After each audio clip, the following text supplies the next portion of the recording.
Welcome to the Spy Collection. This is Anastasios, and continuing with our series of going through the allegedly leaked US intelligence community documents from early April 2023, we'll review another document, the fifth in our series, this one. As always, it's important to note that we cannot comment on the authenticity of its contents, whether this was unintentionally or intentionally released to the public domain, and if everything mentioned is accurate.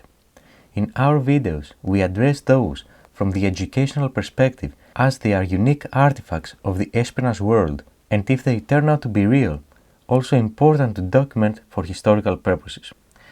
Our document starts with an unclassified, for official use only, title, which was CIA Operations Center Intelligence Update, and it was from 0442 local time, March 2nd, 2023. Before we go through all of its content, it's crucial to understand the context. CIA is always producing intelligence updates for the US intelligence community to be up to date with everything happening around the world. Those reports are produced by CIA analysts with access to most, if not all, the information of the rest of the US intelligence community, and you can think of them as a classified news agency. However, unlike public media outlets that are profit-based organizations, intelligence agencies do this to inform their customers of what's happening out there from the national security perspective. The best way to describe this is using a quote from the book Permanent Record, written by former CIA officer, NSA officer, and later a contractor, Edward Snowden. On the CIA's internal news sites, I read top-secret dispatches regarding trade talks and coups as they were still unfolding. These agency accounts of events were often very similar to the accounts that would eventually show up on network news, CNN or Fox, days later. The primary differences were merely in the sourcing and the level of detail. Whereas a newspaper or a magazine account of an upheaval abroad might be attributed to a senior official speaking on condition of anonymity, the CIA version would have explicit sourcing, say, ZB Smacktalk 1, an employee of the Interior Ministry who regularly responds to specific tasking, claims second-hand knowledge and has proven reliable in the past, and the true name and complete personal history of ZB Smacktalk 1, called a case file, would be only a few clicks away. Sometimes an internal news item would never show up in media at all, and the excitement and significance of what I was reading both increased my appreciation of the importance of our work and made me feel like I was missing out by just sitting at a workstation. And with that context in mind, back to our document. The how to print this update was not a mistake. Those highly classified materials have specific process for handling, so this was almost certainly a link explaining this process. Then we have the actual report's classification. This was a top-secret report with the SCI control markings. It has the Special Intelligence Gamma marking that is telling us that it contains information originating from sensitive intercepted communication, as well as ORCON. ORCON is mandatory on SI material, and it indicates that this should not be disseminated outside of the recipient department without prior approval. The no-form is to limit its disclosure only within the US intelligence community. And finally, we have FISA, which most people know as the US government's mass surveillance programs. In summary, this report also contains information derived from this mass surveillance collection. And with that, let's dive into its first update. Russia, defense officials contemplate responses to Prigozhin's claim of not receiving munitions. Yevgeny Prigozhin is a close associate of Russian President Vladimir Putin and also the head of the private military company Wagner. The update says, Russian Ministry of Defense officials as of late February considered possible actions to counter Wagner owner Prigozhin's public accusations that the Ministry of Defense was not supplying munitions to his troops in Ukraine. According to a Signals Intelligence report, defense officials noted Prigozhin's allegations could be legitimate and proposed doubling munitions supplied to Wagner forces, followed by a public statement. This is quite impressive, since it indicates that the NSA was able to intercept communications of the Russian Ministry of Defense officials. Actually, we see this after this report, which is why we can be certain that this came from the NSA. What you see is a SIGINT serial number of the NSA.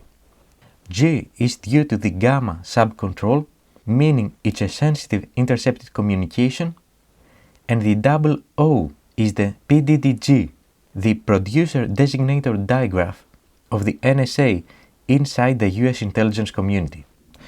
Of course, the last two digits are the year, so 2023. For anyone confused, this is why it's called an intelligence community. Although each agency has their area of expertise, they regularly collaborate and use intelligence products, information, data and capabilities from each other to cover the requirements. Moving next, we have Russia, Haiti. Wagner seeks possible security contracts with Port-au-Prince.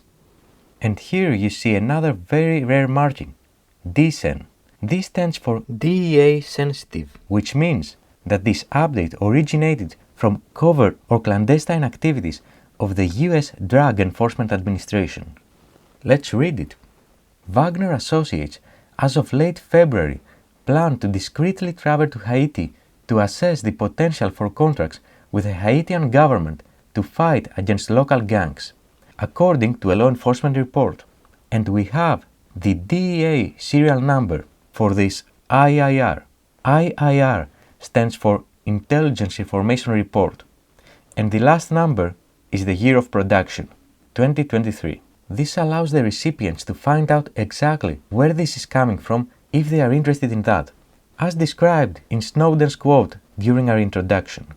You probably already see, despite the actual content, why this is such a unique spy artifact to go through. It practically demonstrates a US intelligence community's simple but thorough finished intelligence product. Next, we have Hungary, US. Budapest identifies Washington as adversary. Hungarian Prime Minister Orbán on 22nd February identified the US as one of his party's top 3 adversaries during a political strategy session, according to the US Embassy in Budapest. Comment: Orbán's inclusion of the US in his list of top 3 adversaries constitutes an escalation of the level of anti-American rhetoric in his discourse. Once again, a different source of intelligence for the CIA analysts that created this report. Specifically, it came from US diplomats based in Budapest, Hungary, that sent this as a cable to the US State Department. Notice the comment at the end. Typically, this is a comment that, in this case, a CIA analyst with deep expertise in Hungarian politics would make to help the recipient of this better assess their course of action. Next, Iran. Tehran prepares for early March space launch vehicle launch. Once again, notice the SI here, as well that this could be shared with the 5 eyes. It says that the IRGC Aerospace Force, as of 28 February, it was likely preparing to launch HM-100 Space Launch Vehicle SLV, equipped with a Nahid-1 satellite, probably in early March, according to a signals intelligence report and imagery analysis. By now you probably recognize the NSA serial number on its source, and the second footnote is for imagery analysis, but we aren't aware of this format. Potentially, CA could indicate that this came from a Canadian intelligence agency, which could also justify the addition of the 5 eyes marking. The final update is Iran. International Atomic Energy Agency resigned Tehran's voting rights. Director to visit Tehran for enrichment discussions. The IAEA, as of late February, informed Tehran it lost voting rights at the IAEA for 2023 due to errors in contributions in 2021 and 2022 and required Tehran to pay a sum more than $1.4 million to restore its voting rights, according to a signals intelligence report. separately IAEA Director, and unfortunately, we do not have the second page to see the rest of it. If you do, please share it with us and we can do a similar analysis on its content for historical and educational purposes.